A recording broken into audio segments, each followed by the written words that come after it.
Joining us now for more insight into the shakeup is Dave Levinthal, senior editor at Notus, News of the United States. Thank you so much for joining us. Hey, my pleasure. Good to be with you.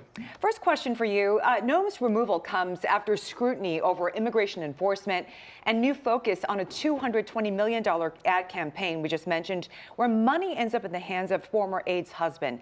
Now, how much do those controversies contribute to all this? It was a culmination of a couple of factors, but if there is one connective tissue here, it's that Donald Trump doesn't like to be embarrassed. Donald Trump also doesn't like to be superseded by somebody who is one of his subordinates. And we've seen this in his first term, and we're now beginning to see this in his second term, where Kristi Noem just basically, to speak colloquially, got a little bit too big for her britches in the estimation of Donald Trump based on what we're hearing from people up on Capitol Hill. So he made a change. Any cabinet secretary serves at the pleasure of the president and can be removed, or in this case, reassigned based on what the president wants. Sure. And of course, there's been tons of criticism of what is happening with immigration and ICE. But is this a reflection of her performance? Do you think we'll see different things coming out of the Department of Homeland Security now? Potentially, but potentially not. Markwayne Mullin is somebody who is very, very strong on Homeland Security issues, immigration issues. I think from a policy and a philosophical perspective, it may not be very different than what Kristi Noem was having as secretary, but at the same time, too, this had become such a liability from a public relations standpoint and a political standpoint for the president. Obviously, some of the statements that Noem had made were incorrect. They were wrong. They were false. And Donald Trump had received a whole bunch of blowback as a result from that. And we can see that in poll numbers, too, from not only Democrats and sort of the usual suspects on the left, but also, too, on the right in Donald Trump's own base of support.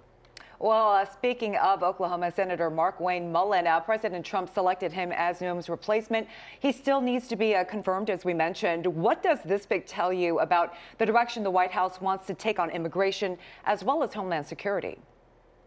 Well, foremost, it's a pretty straight shot for Markwayne Mullin to get nominated. So if anyone thinks that it's going to get derailed, I mean, he's a senator and he's going before his own Senate colleagues. So Republicans have the vote to push him through and get him nominated. Donald Trump wants him nominated very quickly. The one hitch here is that Markwayne Mullin has a feud going with fellow Republican Senator Rand Paul. Mullin called him a snake not too long ago. And who is Rand Paul? Well, he just happens to be the Homeland Security chair who is going to have power over this nomination process. So kind of a little side drama here to what otherwise should be a relatively drama-free nomination process for Markwayne Mullin. All right, we'll definitely be watching that. We're also wondering what's next for Kristi Noem. We hear she's being moved into a new role as a special envoy for the Shield of Americas. What is this?